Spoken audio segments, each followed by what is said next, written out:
Hello and welcome back to another episode of Ali's Digger Diary. Yay! Guess what we're doing today? Servicing. Yay! No, we're not just doing servicing. I've got a 235 somewhere in the woods up here to service. I've got a DX210 with an Adblue concentration fault. Here's a bit of trivia for you. It's a beautiful day. That river down there, that's the River Tweed. So that goes all the way across to Berwick upon Tweed and out into the sea. That cuts right across my patch, that does. Anyway, I'm going to make my way up this track in some sort of a direction, and hopefully I've got directions to this job rather than following the sat nav. So we'll see how good my direction following is.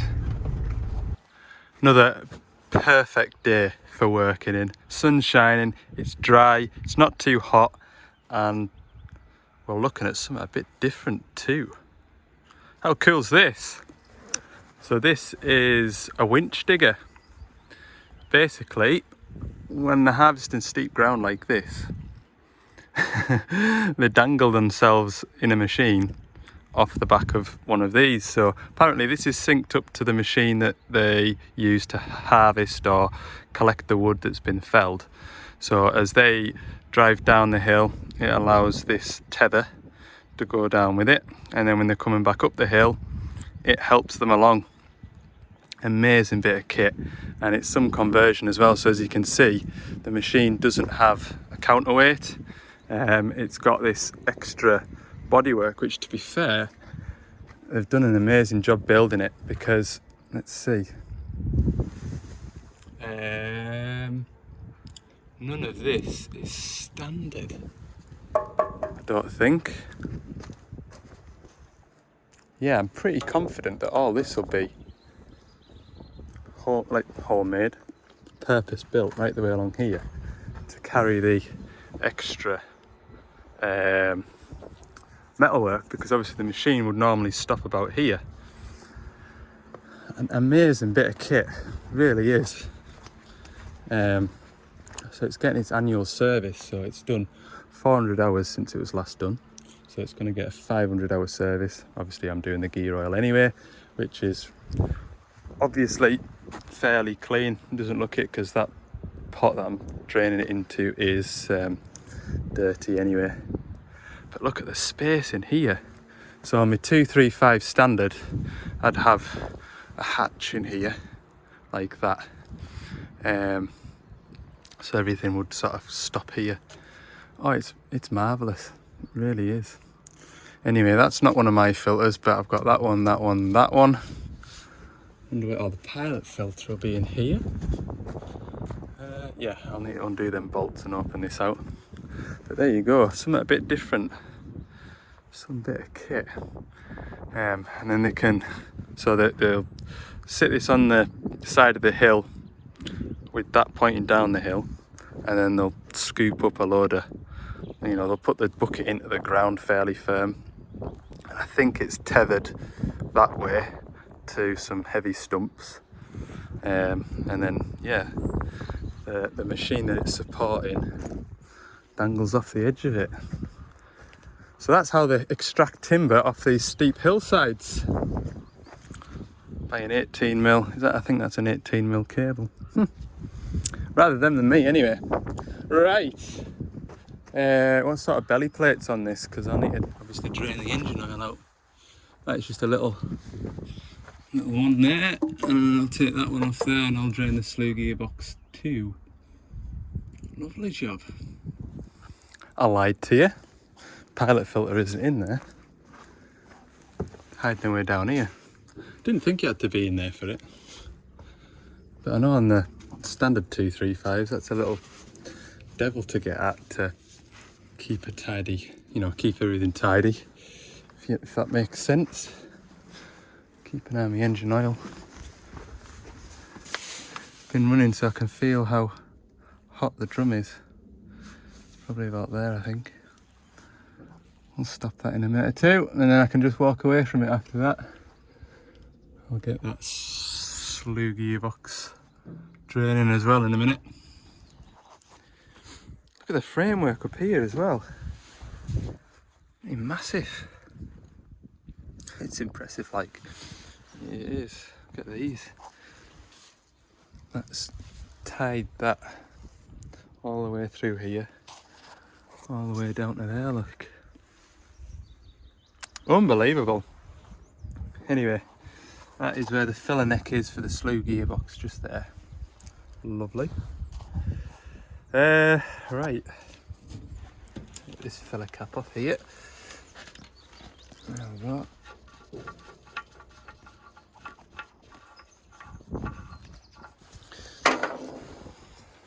Quite nice to work on something that's just a little bit different.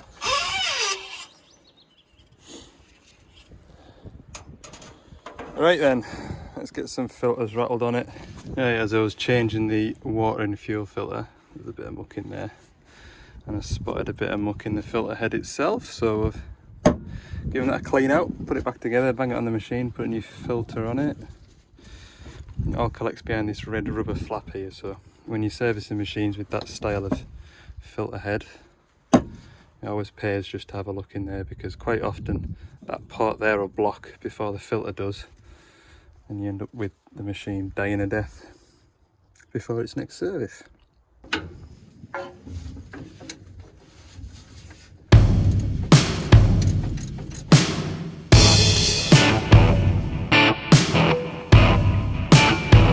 Honey, I need love.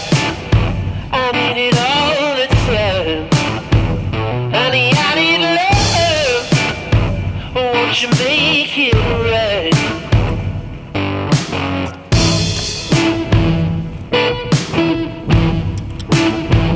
Honey, I need love.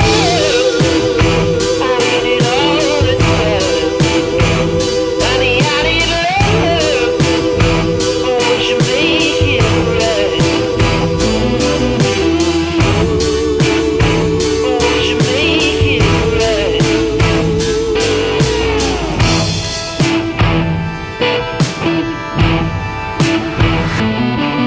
I'll give it to you if you give it to me.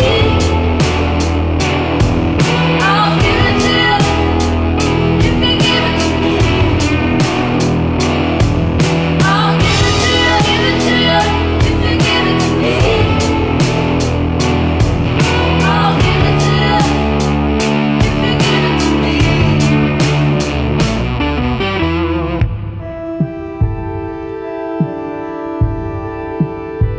Honey, I need love.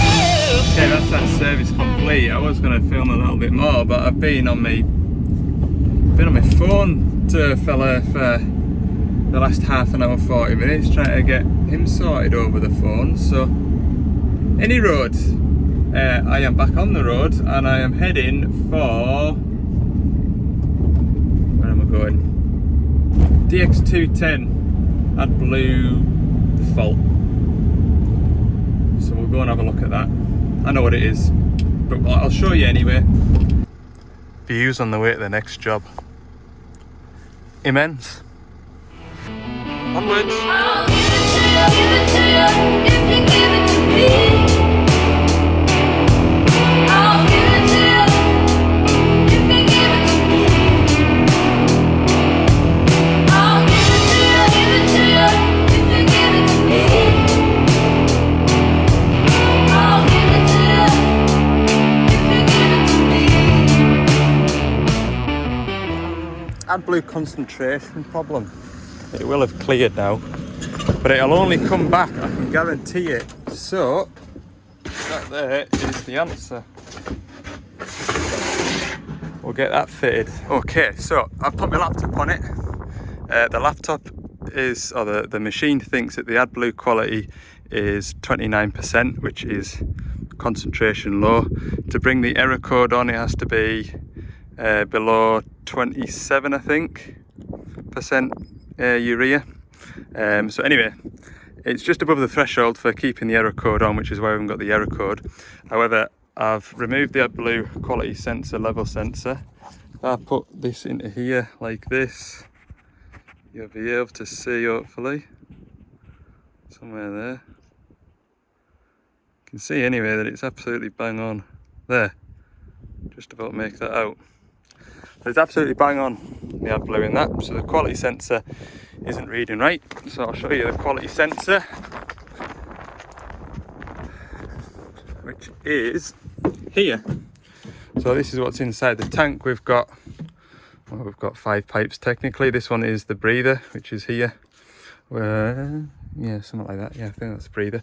And then we've got 2 coolant lines here and here. So we've got coolant going through and back up and out. So there's coolant circulating through the Adblue tank.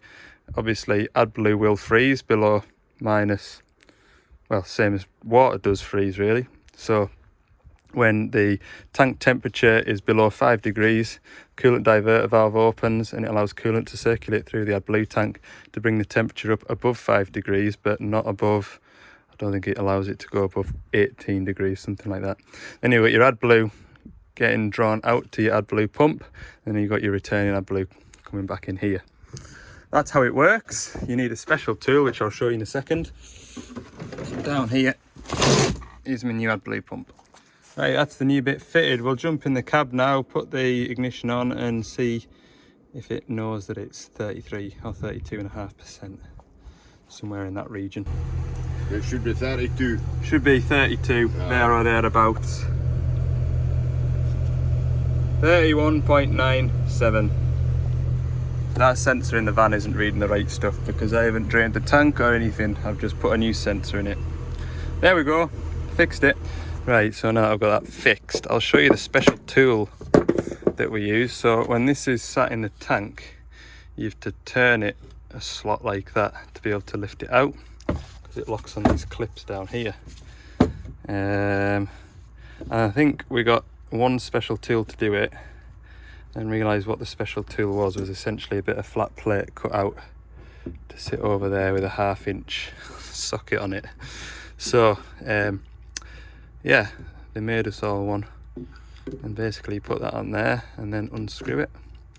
But it feels like you're going to smash it because it's quite tight and you feel like I'm going to break the plastic, and then it just goes clunk.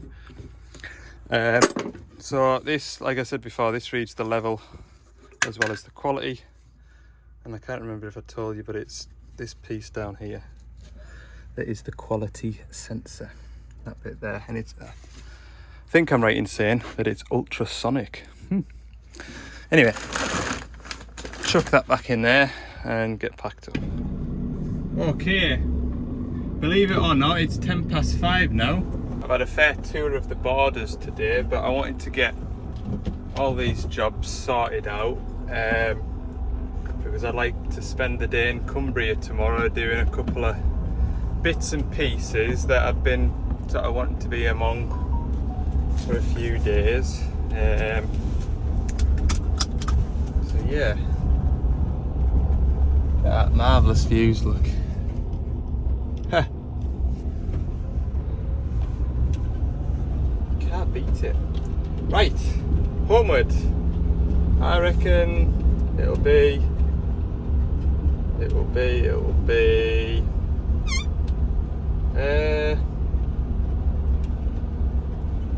an hour and a half home, that's my guess.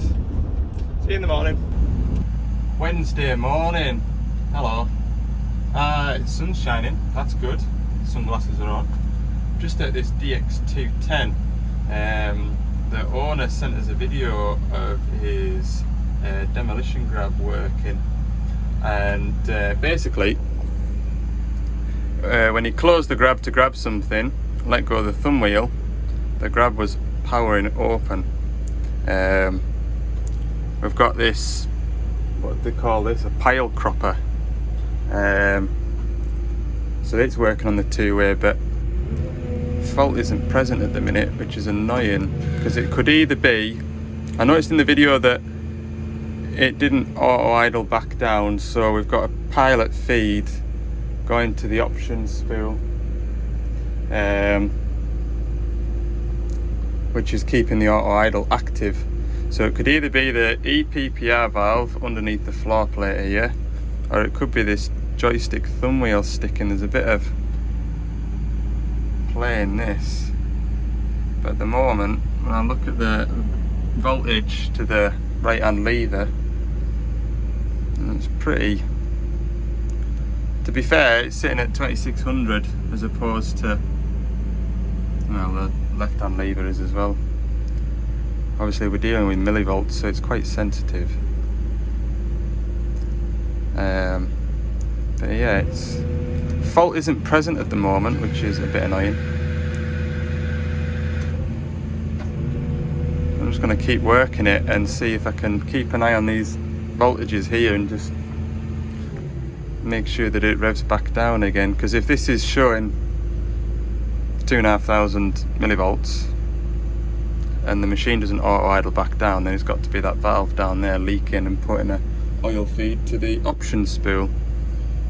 But it's got to be one of the two, and I don't know which one it'll be at the moment. So this is the video that he sent me, just so I can illustrate to you guys what the problem is. See how the grab's powering open and he's not touching the thumb wheel? That isn't gravity doing that.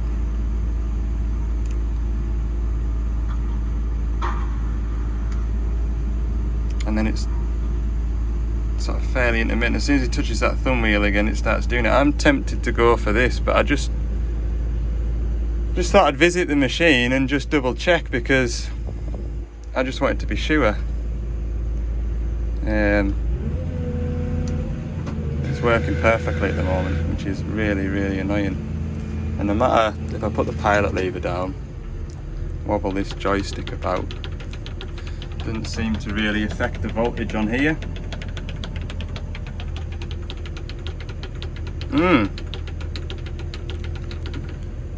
Oh, it has there, look, just that jumped up to 2800, which is there. So that's actually selecting it, to be fair. Oh, I do love an intermittent problem, don't I? 10 minutes later, I'm still working it. The fault still hasn't presented itself. Some of you might say, oh, is it the attachment that's causing the fault? Well, the owner says that he's got a concrete muncher as well, and it was doing the same on the concrete muncher, so I'm pretty convinced that it's the machine rather than the attachment.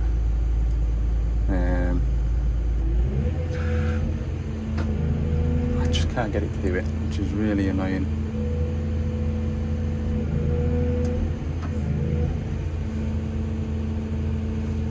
Really frustrating.